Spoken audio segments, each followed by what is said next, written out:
Hey friends, today I interviewed a couple of colleagues from the Pride law firm, Jessica Clara Pride and Christy Heiskala. Christy and I actually have known each other for some time when it comes to the advocacy and child sexual abuse prevention community. It is a small world. So we found each other a while back.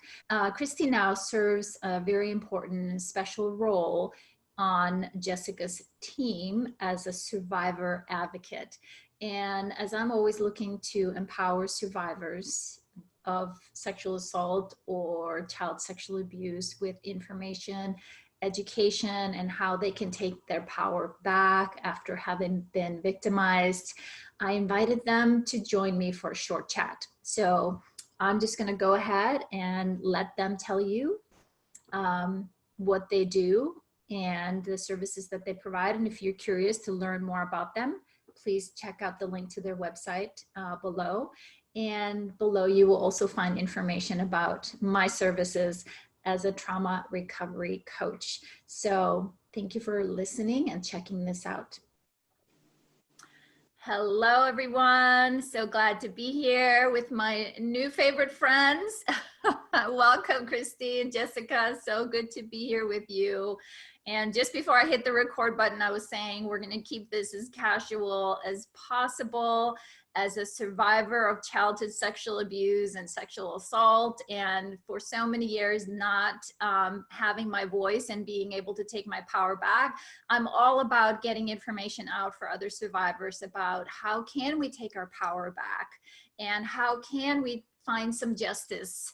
A lot of us don't ever get the justice that we deserve, but I was just so thrilled when I learned that my friend and colleague Christy is working with you, Jessica, and you just said before we started, everybody should have a Christy on their team, and I couldn't agree with you more, but I want to start by asking the two of you to introduce yourselves, and then Jessica, you tell us a little bit about your the firm and what got you kind of focused in on. I see you practice or take other cases as well, but I'm very curious why sexual assault, but I would love to start with you, Christy. Okay, thank you. Thank you for having me. I'm Christy Heiskala, and I am a survivor myself. I am a mother of a survivor, and now I am a survivor advocate. So along my journey, I had to go through a criminal case for my daughter, and then that led to a civil litigation case against the school district where my daughter had been molested. And going through that journey, that long journey, I had always wished I had a support person and somebody that could speak my language. I was very intimidated by the legalese. I was very new to the legal system. I had never had any reason to be a part of a legal procedure prior to that. And so I decided that victim advocates, which we like to call survivor advocate at the Pride Law Firm, I decided that this was something that was very much needed on the civil justice side. They're already available on the criminal justice side through the district attorney's office, but I truly believe that I would have benefited from that, and all of the other survivors that I now work with benefit from having that as part of their civil justice process. It's a support person basically just for them. That's great. Thank you. Jessica? So I'm Jessica Pride. Thank you for having me, and thank you both for sharing and for allowing me to be in this space to kind of talk about what we do. I'm a sexual assault attorney. I'm also a survivor, and so I think that's how I got to this place and I'm also president of the board of our local rape crisis and domestic violence center, which is the Center for Community Solutions. So through my journey, I saw that survivors weren't getting justice. And it's very unfortunate that the national average for criminal cases, meaning when a survivor comes forward, which is so hard, and you tell your story and you go to the police and then you go to the district and you think that they're going to prosecute and put the perpetrator in jail and you get justice, right? That's the normal sentiment and thought. But the truth is that the average prosecution rate in the United States is 3 to 5%. 3 to 5%. That means most of the perpetrators are out there and they don't go to jail, and survivors aren't getting justice. And so I just thought there has to be a better way. And so really early in my career, I got my first sexual assault case. One, they didn't prosecute the perpetrator in criminal court, but in civil court, we were able to get our justice. We held the perpetrator and the company liable. And I just remember it felt good. It felt good and it felt right. And it kind of when your stars align and you're like, this is my purpose in life. This is what I'm meant to do. And so I started building. I said, I just want to keep doing those cases. So I actually went to CCS. I know you used to train there and help volunteer. Thank you so much for your volunteerism. I actually went to volunteer and said, hey, can I volunteer? And I just want to do pro bono legal work and help survivors out.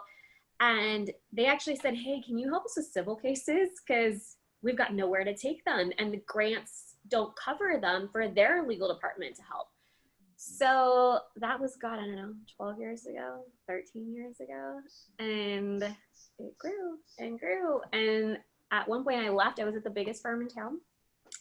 I left to have my own shop and do it exactly the way I wanted to do it, and to help survivors and to be trauma informed and to have an amazing advocate like Christy to help survivors along their journey.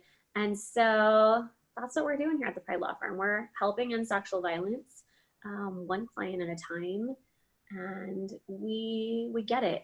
And Christy and I get it, you get it. You know what it's like what it feels like to be let down and to be overwhelmed and not know where to go, what to do. So we're here to help. It's beautiful. Thank you so much. Sounds like you're a trailblazer and a powerhouse. So it takes one to know one. I'm just going to put it out there. I know I've did a lot of volunteer and the push, but once you get it, it's like, and this is so needed. There's something missing. Okay, no one else is going to do it. Okay, I'll do it. Right. and I see that in both of you. So thank you, thank you, thank you. But I'm curious. I want to learn a little more about, you know, the work that Christy does for you. But I'm curious, Jessica. I said, why? What did you see, like in terms of needing to have that? I've heard from Christy and other firms, they hire maybe someone to step into that role for them while they're serving, you know, a survivor. But why did you decide to bring one in-house?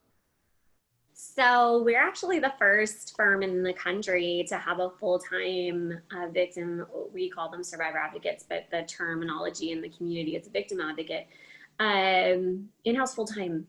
And the reason why is because I think Christy best described it when we did we did a presentation the other day, and she said, you know, going through the civil process and the criminal process, it feels like drinking out of a water hose.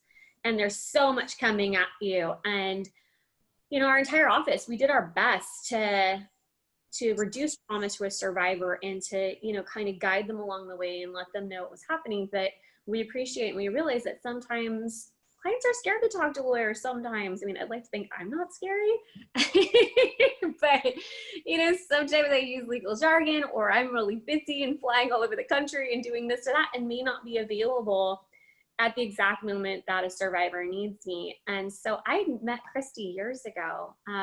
She was all the conferences and, you know, knew the most about sexual assault and was really doing her homework. And she had told me a long time ago, she goes, Jess, I really want to be a full-time survivor advocate. And at that time I was going, God, I don't see that in civil law. And she goes, I know, but we should do it. And I thought, that is a good idea. We should do that. And she planted the seed. And as my firm grew, and I was like, you know what, let's do that. And so we did. And I can tell you, this is one of the best hires I've ever done. I believe you. Christy has been helping. She helps all of our clients. She checks in with them from the moment that we realize that intakes, meaning like when someone calls our office and says, hi, this is what happened to me. That is a really vulnerable time. And how you receive someone at that point sometimes defines how they view their assault or what they want to do. So we were really picky about who we wanted to answer that phone call. And I used to like to do them all myself, but I can't answer calls all day and, go to court and depositions, all that stuff. Yes. So Christy is the first voice they talk to and get to tell their story. And then after the process, we do self-care kits, and she does self-care not only for our clients, but our office, so everyone's okay. And then she checks in with everybody every month, makes sure they have what they need, explains to them. So we've had nothing but happy clients. I'm a happy member of our firm that is so delighted to have her as part of our team, because I really think she's a crucial and integral part that now I feel like we can't go back now. Yes, yes, that's great. I appreciate that. And what Christy and I know, because we do child sexual abuse prevention education, and part of what we train adults in learning is how do we respond to disclosure or people telling their stories is crucial, right? It can make and break about how that person feels about, moving forward. So I'm so glad that you recognize that. And even just that phone call, and I can say, talking to you, I know you're just a regular person, but it's like, okay, I'm going to be, I put in a nice shirt. I'm going to be talking to an attorney. I can't just be here in my t-shirt or my pajama bottom, but I'm joking, but I was like, but I know Christy's going to be here. So this is going to be okay. Right. So I totally, it resonates what you're sharing. So, and I can also feel your heart and passion for this. So thank you. But Christy, I'm curious. Tell us about your part of that you do for the team, and how you feel like it's helping the survivors that are working with you. Sure. So, right off the bat, when the survivors call in and I'm doing their intake, it's not like a standard intake. I've seen law offices advertise, intake person needed, $15 an hour, no experience necessary. And I just want to cry. I mean, I want to shout actually, but it's not like that at the Pride Law Firm. I do the intakes in a trauma-informed manner. I listen to every one of them. We start by believing. That is a firm commitment. It's just our natural belief, is that we start by believing. People call in and sometimes they will say, please believe me. They're telling their story and they're saying all these things and they're like, please believe me. And I always assure them, I absolutely believe you. And I spend time, I let them, we don't have a clock ticking. That's one thing that I really admire about Jessica is she's not pushing me to get off the phone or wrap it up or hurry it up or, setting a time limit. We don't advertise, 15-minute free consultation or anything like that. It's really about listening to the survivor, letting them say what their experience has been, what, happened to them. And then when they're done, I ask them the important questions that we need to determine if it's a case that we can be successful at. But we do so much for the survivor community as a whole. So no matter what the case is or what happened to them, before I get off the phone with them, I want to make sure that they have resources. If they're not getting therapy, would they like to get therapy? And I can help find them therapy. And I do that even if it's a case we are not taking. We do not like to, we get a lot of calls and we can't take every case because not every case actually has like a legal cause of action, or maybe it's past the statute of limitations or something. But never want to get off the call by just rejecting them. I want to make them feel heard. I want to get them to the right person that can support them, whether that be a different attorney or a rape crisis center in their area. I do a lot of that.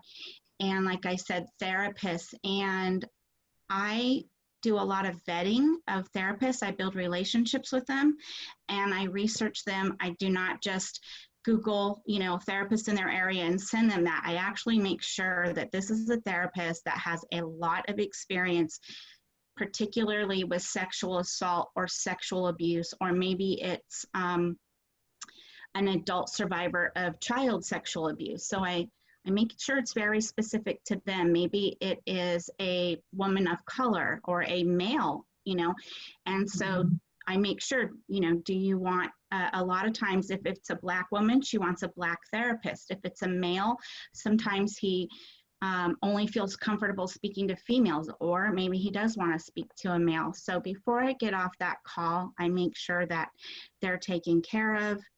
And a lot of times at the end of the call, even if I have to tell them this is not a case we can take, they always say, you know what, thank you so much. Even though you can't take my case, you're the first person that's actually listened to me. And that, I feel good about that, but I'm also sad. A lot of them call and they say they've been passed around, and we want to limit that. We don't want them getting passed around. We want to be their last stop, or at least connect them to the right next stop so that they don't keep getting passed around. And I'm not a lawyer, and so I do, let them know I'm a survivor advocate. Depending on the situation, I let them know I've been on their side of the table, I've been through the process, and so they feel comfortable. A lot of them, that really matters to them. They're like, wow, you've been there, because even the very best attorneys can't say they've been on the other side. They're not the plaintiff, and they're not, going through all this. So that seems to really hit home and matter with them. That's beautiful. Thank you so much. Yeah, even just for that person to feel heard. Mm-hmm. That you aren't they're just not just a number, and that you're quickly, like you said, passing them off or blowing them off, or Right. just, you just need to call this crisis center or whomever. But right.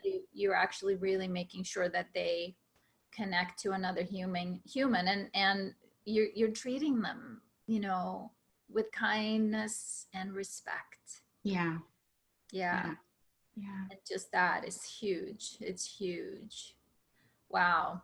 So, what's been the response from other law firms? I'm curious, even though I wanted to focus on how you guys support, survivors. Mm-hmm.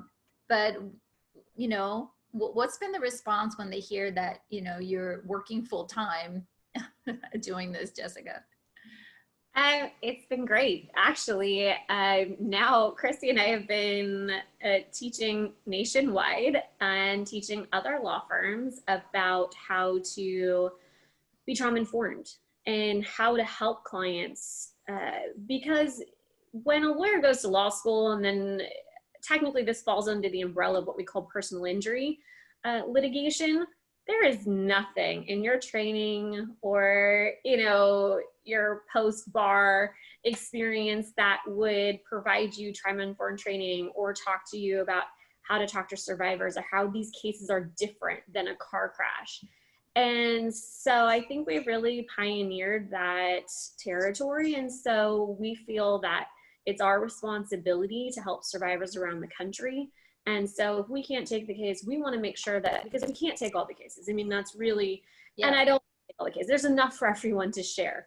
And so I just want to make sure that attorneys are doing a great job and aren't doing more harm.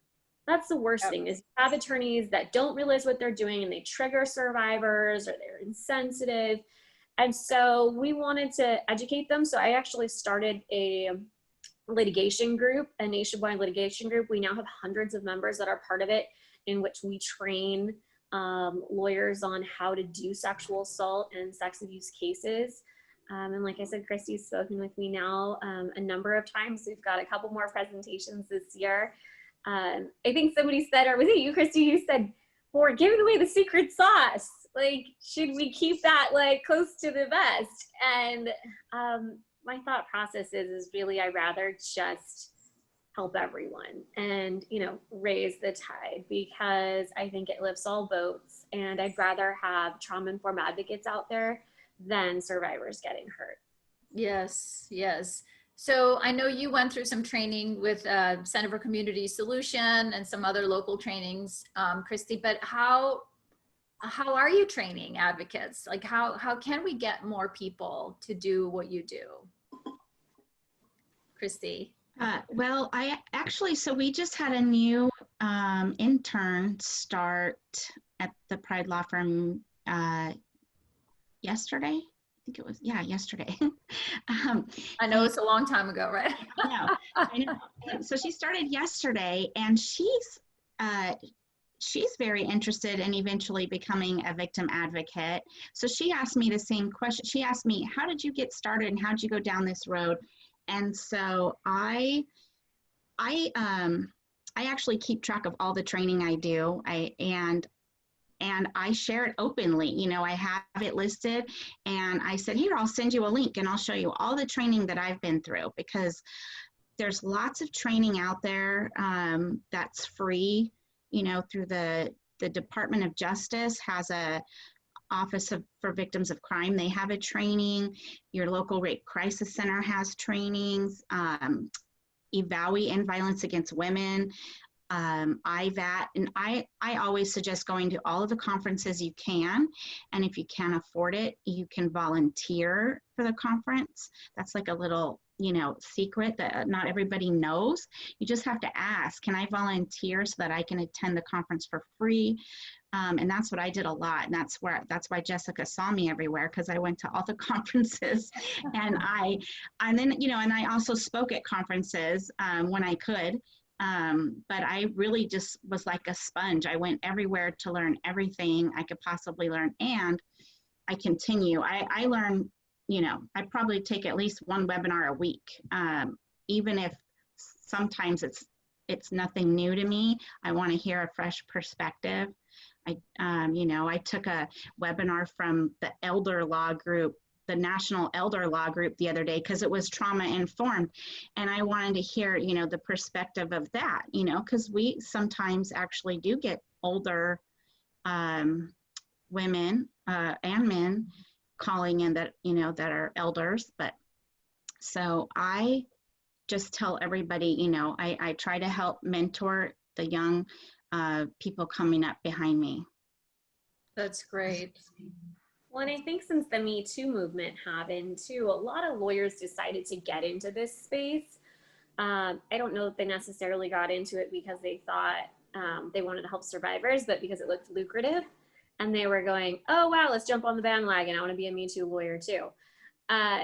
So as that's happening, especially mass torts, as you see things like Michigan State or USOC, or you see the Dr. Tyndall at USC, you know, USA Gymnastics, you're looking at cases where there's thousands of plaintiffs.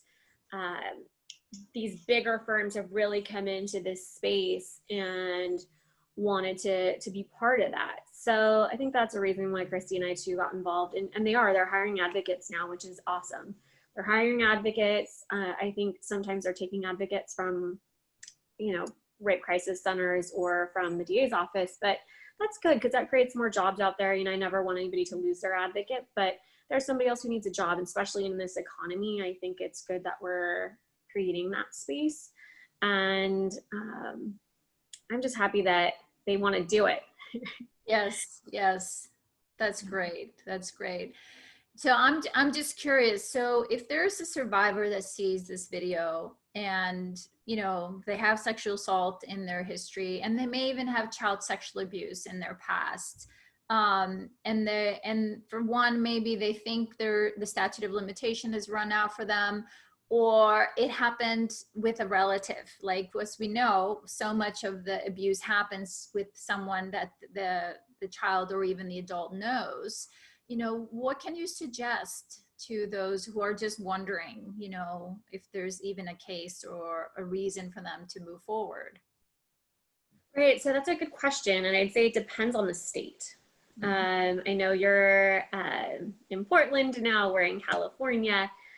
In California right now, if the person was a child when the abuse happened, there is currently a look back window that opened up for 50 years.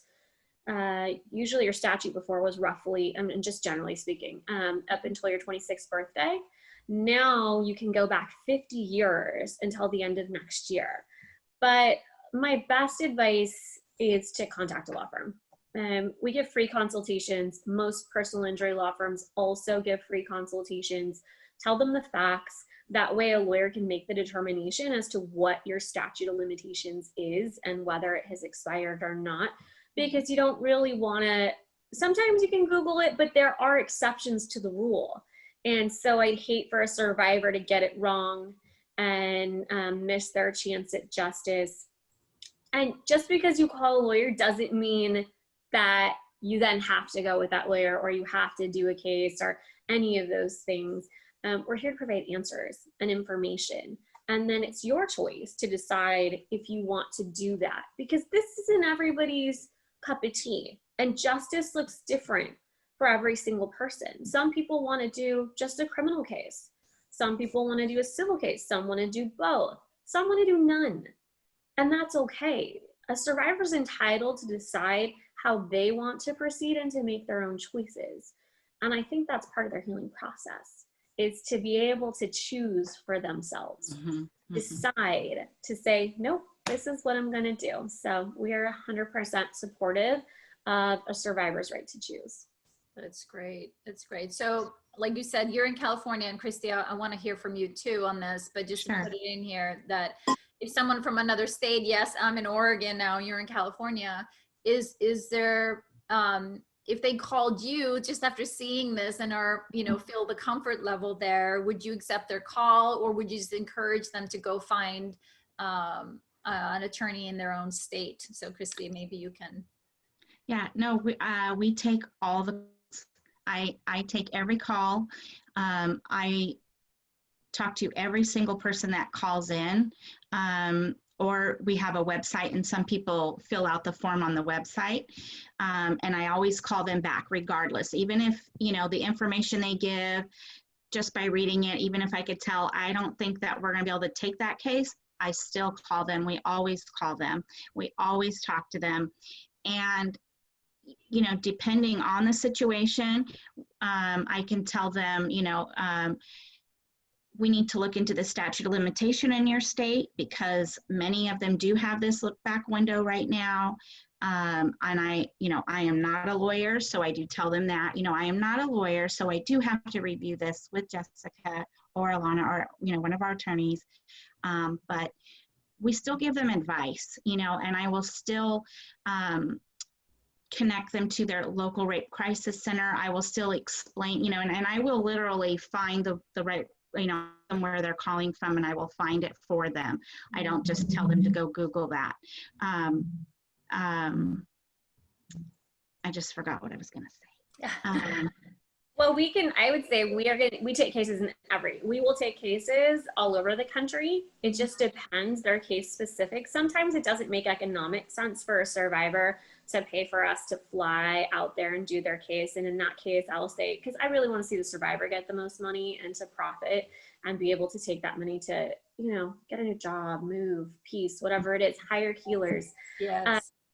So if we can't take your case, then because of this network of lawyers that we do train and link up with around the country, I should know a lawyer in your town and that I can connect you with so that you can find someone to hopefully take your case.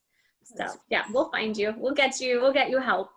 Yeah, and I remembered what I was going to say is that a lot of times I spend talking to somebody on the phone, no matter where they're from, is explaining the justice system in general, because a lot of people do not even understand what the civil justice does and what criminal justice, what their roles are and what the processes are. So I explained to them, you know, this is what would happen if you did go to the police. This, you know, this is how it typically goes. This is what you can expect. And then this is how it happens if you want to file a civil lawsuit. This is the process. This is what you can expect. So I do that as well with anybody that calls in and they don't, you know, and it's very often that they do not understand. That's a very normal thing. If you've never been a part of a legal procedure or you're not in the legal world, you know, it's very normal not to understand those two different processes. Yes, yes, that's great. That's wonderful. I so appreciate that. Yeah, you empower them with that information and education, while so even the next call that they have to make, at least they've learned something. So yeah, definitely. So before we wrap up, I'm just curious, you know, some of us have been doing this for a while, right? But I'm a relentless optimist. I say I'm always thinking things are getting better. Sometimes it looks like they're getting worse before they get better. But I'm curious, from your guys' perspective, are survivors getting more justice? What do you think? And then I also would love for both of you to comment on, if a survivor sees this video, what do you want them to know? So I'll answer maybe the more justice question. You want to answer the second part, Christy? Okay. Okay. So let's see, I've been doing this now 15 years, and I would say I do see more survivors getting justice because more people are realizing that they have an option in civil court. Most people didn't. I can't tell you how many times, even now, people say, wait, they think the DA, the district attorney, is their lawyer for both things, or they're confused about the process, or they didn't even realize they could get money. Because that's our job, is to get a survivor money for pain and suffering, for medical bills, for, you know, treatment, whatever it is, relocation, to help them heal. And as more lawyers are doing what we're doing, and as we're getting the message out there, I think more survivors are taking this opportunity and getting justice in civil court. I think the justice in criminal court has looked pretty consistent. Unfortunately, it stayed at that rate. It is, you know, the Me Too movement, I think, really helped, but it's like a pendulum, you know, as far as we move forward, but then there's that pushback, as you saw and you're seeing now in this climate, this political climate, and where they're pushing women's rights, they're kind of trying to go back. I think we'll always be better off than we were before the Me Too movement. Do I think that it's all better? No, not far from it, but I don't think we can give up. I think you have to keep trying. You have to do your part to make a difference and make it better. And I think by a survivor standing up, by a survivor taking their power and saying, this is not okay, I'm going to get justice, whether that's in criminal court, civil court, both, they're pushing the ball forward, and they're preventing that perpetrator from hurting anybody else, because they're putting it, you know, them on notice, or putting it out in the community, or getting arrested, whatever it is. And so I think the more of us that stand up and say Me Too and fight back, the better it's going to get. Because I'd love to see a world where our phones don't ring and we don't have a job, because people realize that you got to be respectful of all humans. Sexual assault's not okay. But unfortunately, there are still people that like to hurt people. Yeah. So, and we're here for them to help them fight back. Yes. Thank you, Jessica. I appreciate that. Christy? Yeah, so what I want them to know really is that you're not alone. I have to do this alone. You know, it's a safe space. Call an attorney, even if it's not us, but I would suggest that you do a little bit of research, even maybe a personal recommendation, because like Jessica said, personal injury is a broad subject, and I want to cringe, you know, when people go, there's a website and they're like, we do truck accidents and we do slip and falls, oh, and we do sexual assault, you know, and so I would rather them go to somebody that's very much focused on this, but I just want them to know that it's, you know, it doesn't hurt to make a phone call and see, like, get all your questions answered, because there's a lot of questions we can answer, even if you're not wanting to file a lawsuit. You know, we can point you in the right direction. We can get you to the right resources. We can explain the difference in the criminal process and the civil process and how those things work. And we are not here to place any judgment. Anything you did does not make you deserve to be sexually assaulted. So a lot of survivors feel a lot of shame. They might be afraid because they might say, well, I had been drinking. I should not have gone out. I should not have been alone. And none of that matters, because you don't deserve to be assaulted no matter what you were doing. And as a child, you never deserved to be abused, and none of it was your fault. And we're just here to help. We just really want to help you heal and move forward. I love that, Christy. Yes. Thank you. You see why she's the best our amazing advocate. You said something interesting too. You know what I thought when you said you should talk to somebody who actually does this kind of stuff? I was thinking, you know, if I needed heart surgery, I wouldn't go to my general practitioner to go get, you know, my heart valve replaced. I'd go to a doctor who actually specializes in that. And so I think the same thing with any type of law. If you're looking for someone to help you with a sexual abuse case or sexual assault, you should find a lawyer who does that on a regular basis. And it's not just one of their cases in a caseload of 100. Right. I'll tell you, at our firm, we are 99% all sexual assault and sexual abuse cases. The 1% that we have is actually clients who get into a car crash or something random happened and we're just helping them out. I do have a background in general personal injuries, so we just wanted to make sure they didn't have to go other places and put more stuff on their plate. Yes. I say the same thing about therapists. You know, when I'm trying to find a therapist, I make sure that it's not just a therapist that does, you know, every single thing. You go to their list and they're like, I do marriage, I do this, I do that, and sexual assault. No, you know, you want somebody that this is their main focus.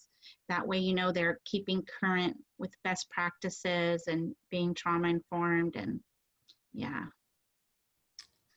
That's beautiful and well put, Christine, both of you guys.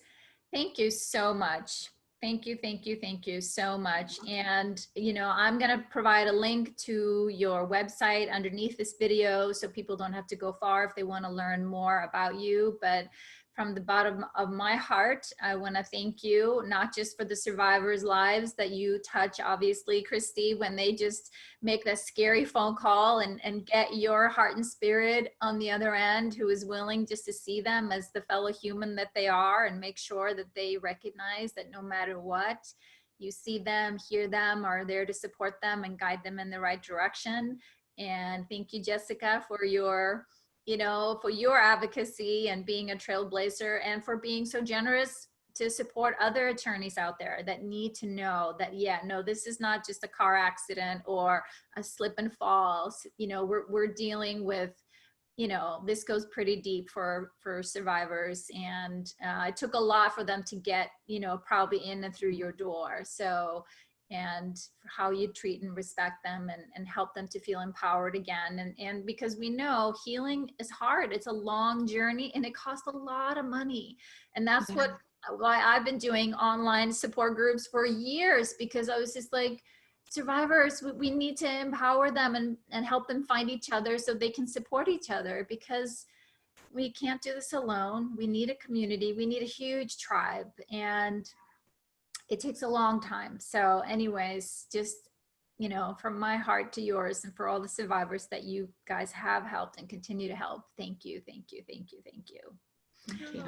Yes, you. You're welcome. You do, Slava, and we're so happy to be here and appreciative that you're allowing us to talk and educate people about what the other options are out there. It does take a village to heal. And so thank you for survivors. Yes, thank you. Well, with that, we're gonna just Bye. say goodbye and can't wait to hear whom we will support with this information. So thank you, friends. Thank you. Bye.